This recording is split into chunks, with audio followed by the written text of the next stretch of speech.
Hello everyone, it's Jamal Thomas. Welcome to the Progressive Soapbox. Let me check my volume. This is going to be the last one for a while. I saw this one though, but I was fascinated by this particular story that someone sent me. Okay, good.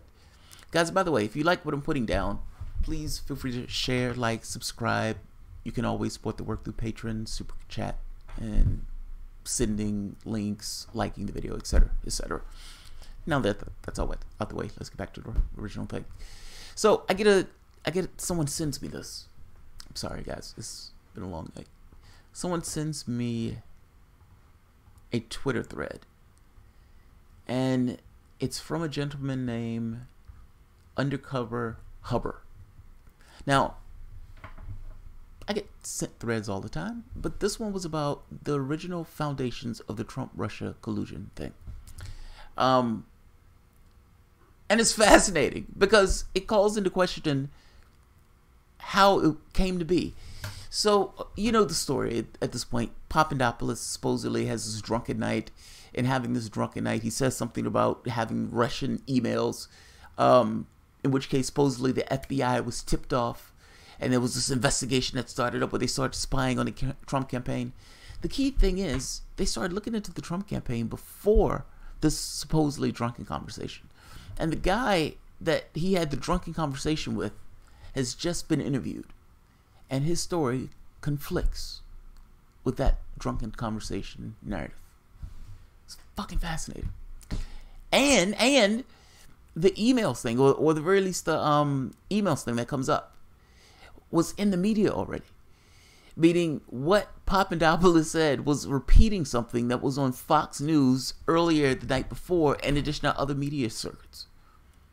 All of this is possibly built on just fucking thin air. It's amazing. This thread is awesome. Let's see. Alright, so Undercover Hubber. In this thread, I'm going to show you 3 new pieces of information. First, relevant interview with Alexander Downer. New analysis by Representative Adam Schiff in the 2018 memo in light of that interview. A new, not yet reported, 2018 interview with Joseph Misfit. Now, Papadopoulos is being untruthful. Very little else fits this. He may be committing perjury to the FBI and special counsel, violating a plea deal. The special counsel is allowing him to perjure himself to keep collusion alive. Now, I don't care about all that part. The part I care about is the contradictions in what's taking place, because I think truth is in the contradictions. What I intend to show is that one of the pillars of the Trump-Russia collusion theory is wobbly to the point of collapse. Papadopoulos seems to never have mentioned Clinton-related emails or dirt to anyone before his January 27, 2017 interview with the FBI. Now, understand what he's saying. Supposedly, the thing that tipped us off was Papadopoulos having this drunken conversation talking about Clinton emails. Well, the conversation with Downer, the guy who he had that conversation with, never said those things. He never said them. Meaning, Papadopoulos never said the things that they're saying that Papadopoulos said that was supposedly triggering the investigation. And that the first time Papadopoulos said those things was essentially to the FBI. That's the point that he's trying to make. This is an amazing thread. Alright, so right here. How the Russia inquiry began and campaign aid drinks and talks of political dirt. That was a New York Times article that essentially was giving up this idea of the Russia-Trump collusion stuff.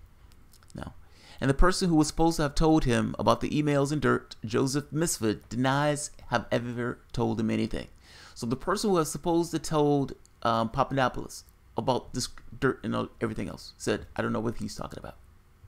I have no idea what he's talking about. All right. Some quick background reading. I already did a thread a few weeks ago on how Papadopoulos' story doesn't add up. I'll be upgrading this one. Okay, we're going to skip that one because that one doesn't really matter for right now. Papadopoulos told the FBI that Misfit told him on April 26, 2016 that Russia had thousands of emails on Clinton.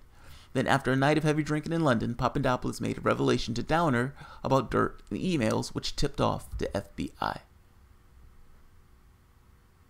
Alright, let's keep going. The emails are meant to refer to those that are ultimately hacked by Russia and released to the public. Those from the DNC and Clinton campaign chairman John Podesta. Misfit and Papadopoulos' prior knowledge of these events is core pillar to the Russia collusion theory. 1. May 2016, a heavy night of drinking. 2. Startling revelations from Russia has political dirt on Clinton. 3. DNC emails released July 22nd. 4. FBI pass tip to Australians pass tip to FBI. And 5. FBI opens case on July 31st. And this is the New York Times article talking about the drinking and everything else. Now, here's the new thing, discovery. A new discovery by Chuck Ross contradicts much of Alexander Downer's Little Notice interview to the Australian last month. Downer is leaving his job in London, and this is his first ever interview on record about his chat with Papadopoulos in the London wine bar. Does this gentleman know of the conversation he had with Papadopoulos? Meaning, if anybody is going to be able to tell you what took place at that luncheon, it would have been the person who was actually supposedly there with Papadopoulos. This is where it gets awesome, or interesting, whichever way you want to call it. Downer says there was no heavy drinking, only one drink. Not a startling revelation, just quite interesting. And the word dirt was not used. Emails were not mentioned. Think about what's being said here. The guy who was supposed to have this drunken conversation with Papadopoulos is saying emails wasn't used, and nobody said dirt emails. This is a pillar of the whole Trump and Russia stuff. I mean, you have to have the Clinton emails, otherwise it doesn't stick. And if Papadopoulos had said nothing about this, and this guy is saying, yes, Papadopoulos didn't say anything about this, then this kind of undercuts this original basis for the Trump and Russia collusion case. That's his point. The word dirt was not used. Emails were not used. Papadopoulos said Russia might use material that they have on Clinton, which may or may not be damaging. That's different. That's different. Right here. Alexander Downer is sitting in a comfy Australian High Commissioner's office at the century-old Australian house that overlooks the Strand.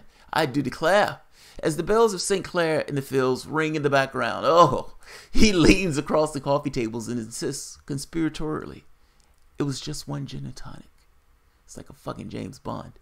And to stress the point, he says that the gin measure was typically mean just 25 milliliters, which is normal for a London bar, not the sort of lavish pour one might offer friends at Stoke Lodge, the Australian government's residence near Hyde Park. Of the conversation at the upmarket Kensington wine bar, Downer recalls, we had a drink, and he, Papadopoulos, talks about what Trump's foreign policy would be like if Trump won the election. He, Trump, hadn't got the nomination at that stage. During the conversation, he, Papadopoulos, mentioned that Russians might use materials that they have on Clinton in the lead up to the election, which may be damaging. The words that are missing here, that are operative, are emails, which is the thing that, and Clinton emails. Those were the things that were connecting Trump to Russia. The supposedly drunken conversation in which Papadopoulos was blabbing away, just wasted, talking about all of his big plans and so forth, and talking about Clinton emails that they were going to use. Well, the person who was there that listened to the conversation said that didn't happen. Let's keep going. It's amazing. The Russia, quote unquote, may release some damaging materials on Clinton. It's still pre-knowledge of Russian hacking, right? Surely nobody would be speculating like that before it happened. Or wait, maybe Papadopoulos watched Fox News on May 9th, 2016, the day before he met Downer. Clinton staffer emails still missing. Yes, it was Fox News Judge Napolitano on May 9th saying Russia had 20,000 hacked emails or Hillary emails, and there was a debate going on in the Kremlin about whether to release them. Lucky he didn't join the Trump campaign and say that in the London bar to Downer, or the FBI would have FISA'd him. Those high-profile comments were made the day before Papadopoulos met with Downer and are far from the only example. Such speculation was rife at the time as the FBI's Clinton email investigation. Judge Napolitano, new development moves Hillary closer to perfect storm. While the New York Times itself was furiously selling Papadopoulos' origin story, even it had to admit what Papadopoulos said that night was unclear, and Downer may have been fishing for information too. So there were already some holes, if not reading between the lines. Look, I'm going to put a link to this particular thread, but the main point here is the guy who was supposedly there is kind of making the point that the words that they were using in order to connect this kind of Trump and Russia collusion thing were not necessarily used. Put somewhat of a hole in the story of the whole Trump and Russia thing. Whoa, what just happened? Ah, there we are. Yeah, it puts kind of a hole in the whole Russia-Trump collusion thing. If the story that they were using for the Trump and Russia collusion didn't include the words that would have involved the whole collusion. So I find this to be interesting. Is it evidence of anything? It's evidence of a path that shows that it may not necessarily have been this thing of Papadopoulos in this kind of drunken conversation. And certainly it undercuts this pillar that they've been using. I mean, the whole entire thing, all, as far as I understand, starts with Papadopoulos. Even though they had spied on Trump's campaign before the Papadopoulos thing. This puts the question, that meeting.